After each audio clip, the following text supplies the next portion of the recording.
to share a home shoulder, upper back, chest warm-up. You could do this just to get your shoulders ready for the day, or at the beginning of an open workout, or for a home aerial practice.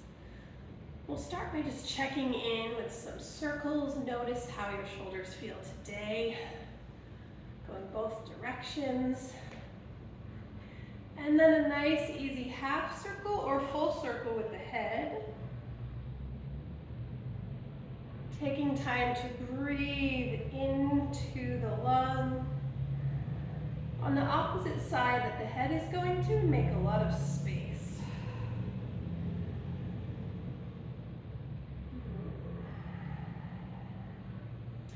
Then we'll do our shoulder, our scapula cars, coming up to elevation, retraction, depression, protraction. You can do this with your arms in lots of different positions, however you want to start, making that full range. And then maybe trying another arm position. And maybe smoothing it out into more of a circle, reversing the direction.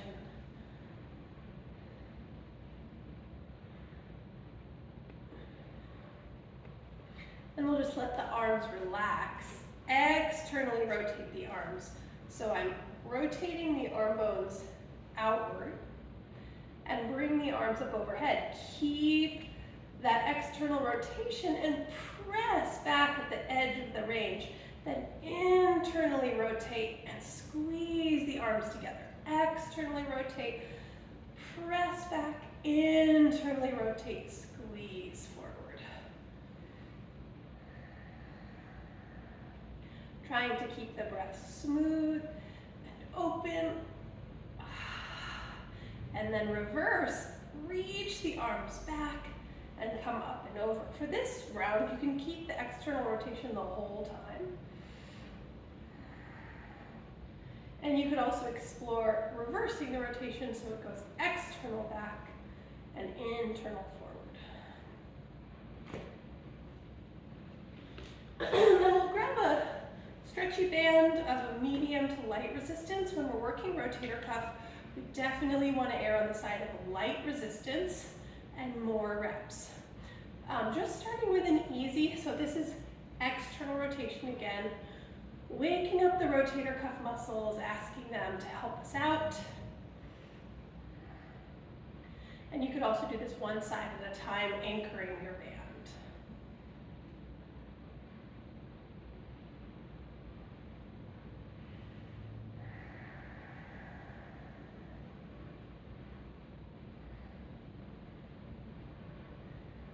And then again, let the shoulders release. This time you could kind of hunch forward, round forward, drop your head, and start to pull outward on your band while you slowly roll up. Keeping the arms traveling up with your spine until the arms come straight ahead, finding the back of the shoulders contracting, squeezing, to widen the grip. And then you can keep on going, letting the arms come up overhead. Just try not to hit yourself in the face with the band. If the arms can go further than vertical, you let them come slightly behind you without releasing the rib cage. So if the ribs need to release to get there, keep your arms within your range.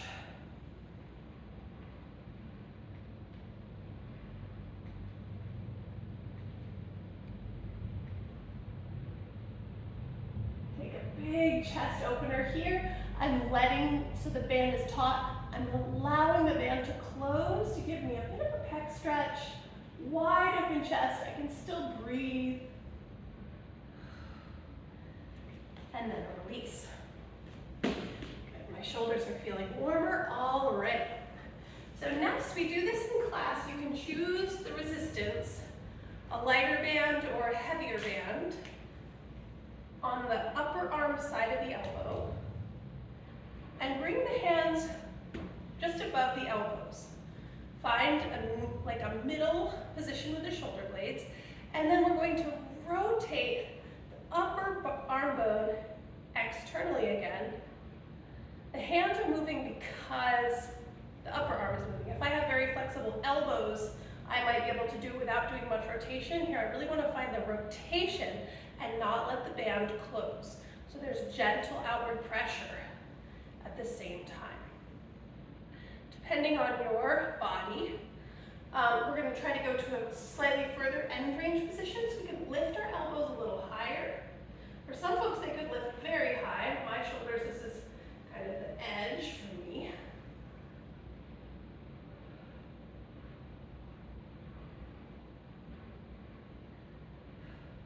And then I'll take a little break. Last round, you're going to find a bar or the side of a table, a block on the ground, something you can put your elbows on. And then I'm going to imagine this so you can just see it. My elbows are on the bar. I'm going to go to as far as I can go where I can just open and then clap. I relax the effort and it causes the clap. I could also try this on the floor if I don't have something built.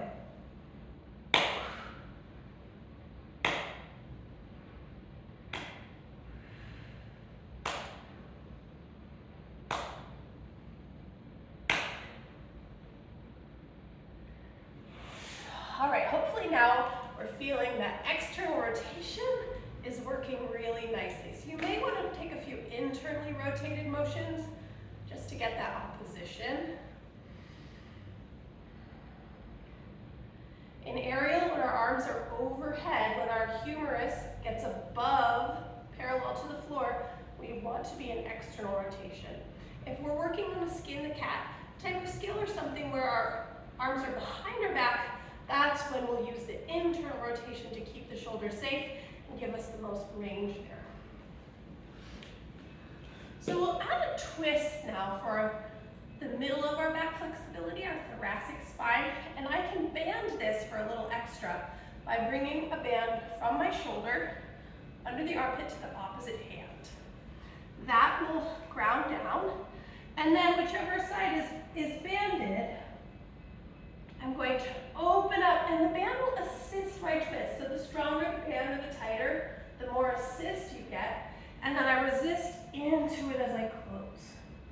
I'm sitting back on my heels, which helps the twist stay in my middle and upper back, and not through my pelvis.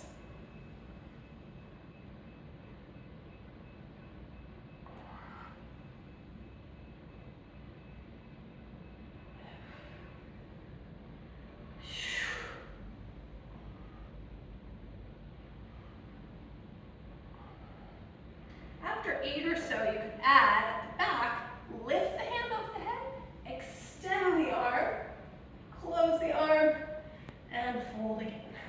Twist, extend, bend, and close. Rotate, open, close, close.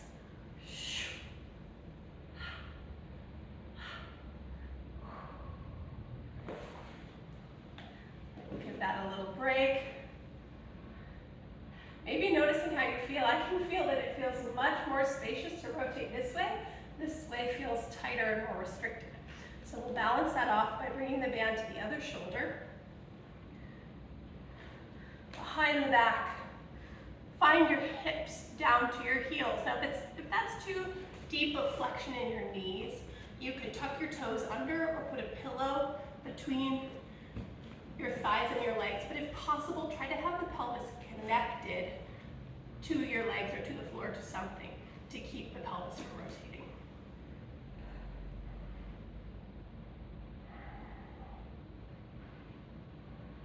The bottom arm, in this case my right arm, I'm going to try to keep the shoulder wrapped and push the ground away so I'm not falling into it.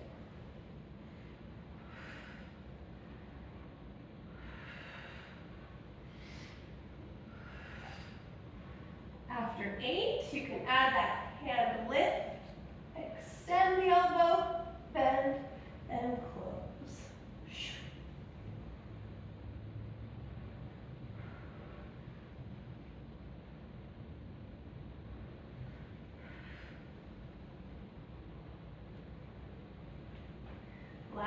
2.